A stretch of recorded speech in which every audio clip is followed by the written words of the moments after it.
The Burkinabé sun did not rise gently that morning. It burst over the horizon like a war cry, fiery, unrelenting, painting the dusty sky with red and gold. The kind of sun that doesn't ask permission to shine.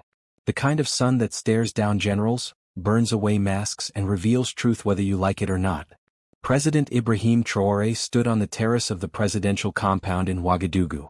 His hands were clasped behind his back, his beret tugged down to one side, and his gaze locked far to the west, beyond the trees, beyond the concrete runways, beyond the borders themselves. He had not slept. Word had come through the night like a curse carried on dry wind. A U.S. aircraft was en route, carrying deported Burkinabé citizens. But that wasn't what kept him up. It was the whisper at the end of the report. They are in shackles, sir. Chains.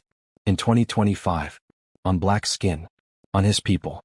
He turned, slow and deliberate, as an aide approached from the far side of the garden. The young man's steps were quick, but hesitant, like he was carrying news his feet didn't want to deliver. Mr. President, he said, lowering his head respectfully, the plane will touch down in 35 minutes. Clear the airstrip, Traoré said. No crowd. No media. Just military detail in my presence. Make sure our own cameras are ready. Yes, sir. And, Traoré added, his voice calm like the eye of a storm, do not remove the shackles. Not yet. The aide blinked. Sir? I want the world to see them exactly as they were returned. It roared over Ouagadougou like a foreign god, loud, gray, sterile, indifferent. A U.S. Immigration and Customs Enforcement military carrier. Standard for deportations. A machine designed for containment, not compassion. Its belly open like the mouth of a beast. And they came out. First 2. Then 4. Then 10. 36 citizens of Burkina Faso. Men. Women. A few teenagers. Some with faces hard like stone, others visibly trembling. Ankles cuffed. Wrists shackled. Metal and plastic restraints biting into brown skin like colonial ghosts. The sight sent silence down the ranks of Burkinabé soldiers standing at attention. President Traoré walked forward. Alone. No convoy. No flags. No pretense. Just a man walking toward a wound. The American escort, a U.S. Marshal with sunglasses and a clipped attitude, stepped forward and extended a hand. Traoré didn't take it. Instead he looked past him. Past the rehearsed smiles. Past the practiced protocols. He looked at the woman in the front row of detainees. Her braids were unkempt. Her wrists were bruised. Her jaw was raised. She didn't bow her head. He stepped to her. She stared at him. Her voice was hoarse but unbroken. They chained us like animals, she whispered. I know, he replied. She blinked, as if hearing a president say that out loud threatened to make her cry. Traoré turned, faced the cameras his aides had set up behind the barricades. His voice was thunder in sunlight. This is how the so-called defenders of liberty treat African sons and daughters. They were taken to a military reception hall, not to be interrogated, not to be punished, but to be honored. Traoré entered the room after they had been unshackled. Not a word was spoken as he walked the line. He stopped before a boy, 17 maybe, lanky, eyes red from hours of restraint. Where were you held? Traoré asked. Texas, sir. Why? I overstayed my visa. I was working at a warehouse. They caught me. Did they beat you? The boy hesitated. They didn't feed us for 2 days. One man tried to speak up and they tossed him. A hand touched Traoré's shoulder. His defense minister. We should prepare statements. No, Traoré said, raising his voice just enough. Not statements. Testimonies. He turned to the entire hall. I want each of you to speak. I want the world to hear the truth. Not from me. From you. From those who were bound by a foreign nation and cast back here as if we are still dust beneath their boots. Silence. Until the same braided woman from the runway stepped forward. My name is Aissata Caboret. I went to America legally. I cleaned their houses. I paid their taxes. But one day immigration knocked on my door and asked me for proof I belonged. When I couldn't show the paper fast enough, they handcuffed me in front of my daughter. Her voice cracked. I haven't seen her since. The room shook, not from sound, but from rage barely contained in every clenched jaw and every wet eye. By midnight the story had broken. Images flooded social media. Shackled deportees, Traoré standing firm, American officials caught like deer in headlights. Hashtags exploded across the continent. Hashtag never again chains. Hashtag Africa will not bow. Hashtag Traoré speaks for us. In Accra crowds marched. In Lagos, students protested outside the U.S. Embassy. Even in the Caribbean, murals of Traoré were painted with slogans like, "The Lion Who Roared."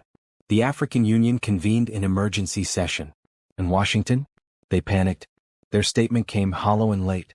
Standard immigration policy does not reflect any racial or cultural bias. But no one was listening anymore. That night, Traoré did not sleep. He went to the tomb of Thomas Sankara, beneath stars that blinked like watchful eyes. He knelt. "Did we make enough noise, Father?" he whispered. "Did they hear us across the oceans?" The wind stirred. The baobab trees swayed. He closed his eyes and saw them. The slaves, the warriors, the poets, the mothers with calloused hands and iron wills. A voice echoed, not in his ears but in his bones. "Speak louder, son. They still pretend not to hear." The next morning, the U.S. ambassador to Burkina Faso arrived at the presidential palace uninvited. He came in a bulletproof SUV, flanked by silent men in gray suits and darker intentions. President Traoré received him in the war room, not the usual diplomatic lounge. The walls were lined with maps, intelligence briefings, satellite photos. This was no place for handshakes. "President Traoré," the ambassador began, adjusting his tie, "we regret any offense that may have been caused by standard repatriation protocols." Traoré said nothing, just stared. The ambassador shifted in his seat. "We believe it is in both our interests to de-escalate the rhetoric." "What rhetoric?" Traoré's voice was calm, but sharp enough to cut the room in half. The ambassador opened his mouth to reply, but Traoré kept going. "Was it rhetoric when your agents shackled a pregnant woman on a concrete floor in Atlanta? Was it rhetoric when they fed stale bread to a diabetic elder for 5 days straight? Was it rhetoric when one of our boys arrived here missing a tooth because a guard wanted to teach him a lesson?" The ambassador raised a hand. "These are exaggerated claims." Traoré stood. The guards in the room stepped forward instantly, but Traoré raised a hand to hold them.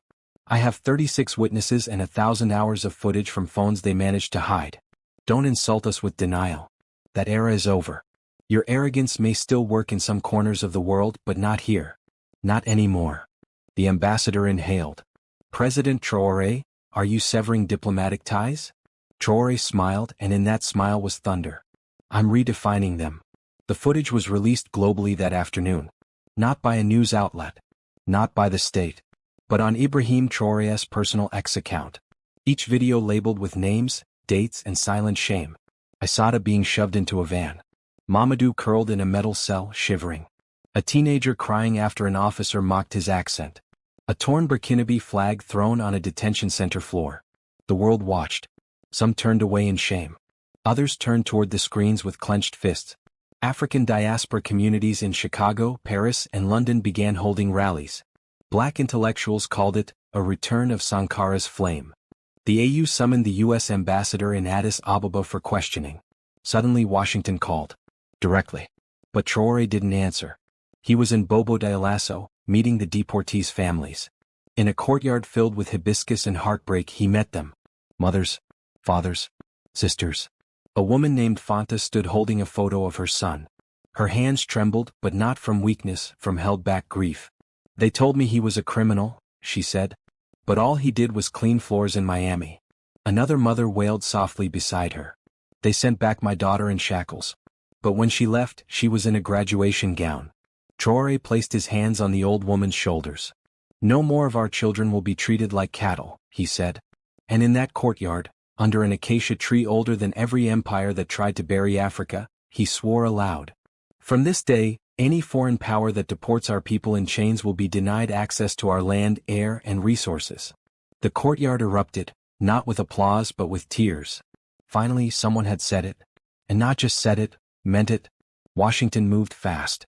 Within 48 hours, U.S. officials announced a suspension of non-essential aid to Burkina Faso. It was meant to be a warning. But Traoré's team had expected it. He stood before the nation that night in a live broadcast, his voice low, steady, and deadly calm. "Let them keep their aid," he said. "What is aid from the hand that shackles you?" Then he held up a contract. It was brief, stamped, and signed. Burkina Faso has secured a new trade agreement with South Korea and Venezuela, bypassing U.S. import channels. "We will trade on our terms." Gasp. He wasn't just talking anymore. He was building a new order. The camera panned to the crowd in the Capitol. Thousands filled the Place de la Nation, waving flags, chanting his name. A week later, Traoré held a press conference. On the table before him sat the shackles. He touched them gently, like one would handle bones of an ancestor lost to war. "This," he said, lifting one pair slowly, "is what they used to remind us who they thought we were." He let the metal fall to the wood with a clatter. "But these shackles have another purpose now." Everyone leaned forward. He smiled again, but there was storm in his eyes. "We are melting them down. Boss. Every link. Every bolt. Every cage. We will melt them and forge a statue. A monument. It will stand outside our airport, facing west, toward the ocean they once stole us through, and toward the lands that now pretend to be allies." Journalists gasped. Cameras flashed. "Let the world come and see," Traoré said, "how we take chains and turn them into warnings." In the black heart of Ouagadougou's oldest foundry, Traoré walked alongside the welders and artisans. The shackles had been delivered in silence. Men who once worked on farm tools now shaped symbols of resistance. Women who once made pots from clay now guided the molten iron like ancient alchemists. One old blacksmith, Papa Isidore, bent from age but sharp as obsidian, stood at the crucible. He looked up at Traoré. "You bring iron, but you also bring fire." Traoré nodded with reverence. "We do this not to shame them but to awaken us." The mold was carved with hands, open hands reaching skyward. The names of the deported would be etched along the base in Moor, Diola, Fulfulde, and French. Each blow of the hammer was a drumbeat. Each hiss of steam was a whisper of ancestors returning. Meanwhile, in the streets of Kaya, schoolchildren painted murals of the returning sons and daughters. A girl no older than 10 named Adama painted a woman in blue weeping into the soil, her tears blooming into baobab trees.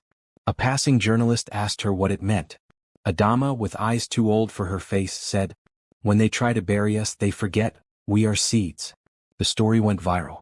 That same week, an Afro-Brazilian senator quoted her on the floor of Parliament. In Harlem, an African-American community center changed its name to Maison Adama. And the mural? It was copied across walls in Dakar, Nairobi, Port-au-Prince, and Kingston. But not everyone cheered. Inside a dimly lit embassy in Ouagadougou's diplomatic quarter, the U.S. ambassador made a call, "Secure line, encrypted channel." "He's consolidating too fast," the voice on the other end said. "He has popular support. The media loves him. Even diaspora movements are calling him a liberator." Then discredit him. "We tried. Nothing sticks." The voice went silent. Then came the real order. If his influence spreads, the others might follow. Mali, Guinea, Chad. We cannot afford another non-aligned bloc. Do what must be done. The line went dead, and the gears of subversion began to turn. That night, Traoré could not sleep. He sat under the open sky in a remote village near Dori, where the stars hung heavy and quiet. An elder named Maman Ali Mata, blind but far-seeing, sat beside him. She was wrapped in indigo cloth, her fingers like tree roots. "You hear them, don't you?" she whispered. "Who?" "The ancestors. The chains rattle still, not to haunt, but to remind." He looked at her, unsure. "They chose you," she said, "but they didn't choose ease. You carry thunder in your chest and storms at your back." He stared into the dark, his face carved by tension. "Then let them come," he murmured. It began quietly. First, a leaked memo suggesting Traoré was planning to expel all Western NGOs. Then rumors that the deportees were not victims, but criminals, gang members, undesirables. Western media picked it up. Headlines twisted the narrative. Burkina Faso strongman fuels anti-Western propaganda. New African leader uses deportee story to push authoritarian agenda. Traoré didn't flinch.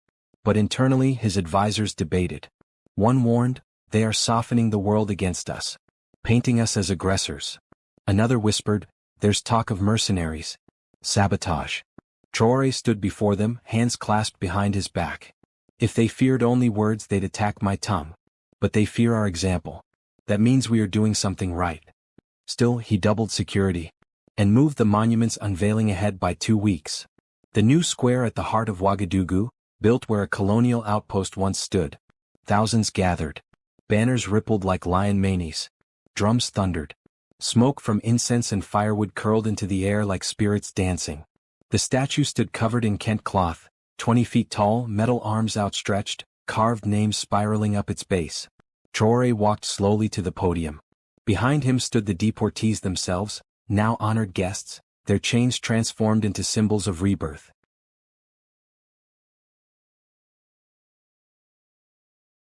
He raised his hand. Silence. They came in chains but they walk free today. They were deported as numbers but they return as names. They were treated as less than human but we honor them as heroes. Let every African heart beat louder today because it beats in unity. He pulled the cloth. The statue glowed beneath the sun, bronze and raw. The crowd erupted, cheers, ululations, tears. But in the crowd, a man in a black hoodie moved differently. He slipped through the masses. Eyes locked on the stage. The man in the black hoodie reached the inner ring. Security had been doubled, tripled, but still. He had the face of a local, the walk of a merchant's son, the silence of a ghost. He raised his arm. A glint of steel. A concealed weapon, smooth, quiet, military grade. Aimed. But then Mama Aissatou, one of the deported women, elderly, wrapped in a white scarf, moved with startling speed. She slammed her palm into his forearm, the shot firing into the sky. Screams erupted. Security rushed in. The gunman was taken down, kicking and snarling, speaking fluent English. Traoré stood still, eyes locked on the chaos, then slowly stepped down from the podium toward Mama Aissatou. She looked at him, breathless. Not again, she said. They will not silence another truth. Traoré took her hand. The crowd watched in awe. And the world? Was already watching. Within hours, international news channels scrambled for angles. Assassination attempt at statue unveiling in Burkina Faso. U.S. deported woman saves African leader? Who is Mama Aissatou? The images spread like wildfire. Aissatou's face, fierce with age and wisdom, became a symbol of resistance. The deportees were no longer nameless. Each had a story. Each had a face. Each one now trended on social media under the tag. #ChainsToChampions. In the U.S., politicians scrambled. Some denounced the failed assassin. Others demanded to know how a trained operative slipped through security and who had sent him. A leaked document from a U.S. intelligence contractor would later reveal the man had been ex-CIA recruited after a dishonorable discharge. The world shifted. Lines were being drawn. Days later, Traoré addressed the African Union in Addis Ababa. Not with fanfare, not with script. He walked to the center of the circle, placed a pair of rusted shackles on the desk, and began. They sent them back in chains. Not just our brothers and sisters, but a message, that Africa is weak, voiceless, a dumping ground. But what they forget, is that every return strengthens our roots. He paused. I am not here to beg for sympathy. I am here to demand sovereignty. Not just for Burkina Faso, but for all of us. Let us create pathways so no African abroad is ever forced to kneel to return. Let us build together, so the flight home does not end in shackles but in honor. Silence. Then one by one the leaders stood and clapped. A slow thunder rising from the soul of a wounded continent. Burkina Faso awakens. Back home change followed. The Ministry of Reintegration was created. Each deportee was assigned a mentor, land grant, or business startup. Some became farmers again. Some opened tech workshops. Some became teachers. One former deportee, a young man named Isaka, began a podcast titled, The Return, From the Chains to the Throne. He interviewed others like him, broadcasting in Fulani, French, and English. It was streamed across the continent and diaspora. In one episode he said, We left broken. We returned whole. But more than that, we came back with proof. That dignity is not something others can deport. It lives in the marrow of our people. But the West had not forgotten the humiliation. Behind closed doors in Brussels and Langley, new strategies were crafted. Not assassinations this time, but economic strangulation. IMF delays. Blocked wire transfers. Suspicious cyber attacks on Burkinabé infrastructure.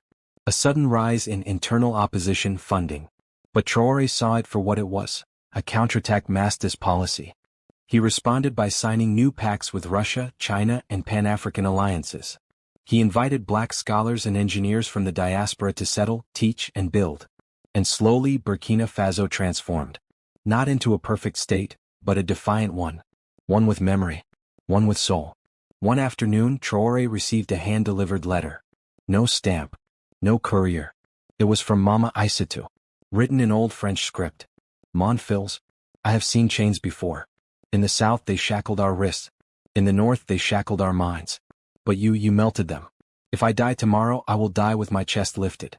Because I saw a black man lead without fear. I saw a nation rise with its heart intact. Promise me one thing. Never let them convince you that freedom must be polite. Traoré placed the letter in his breast pocket.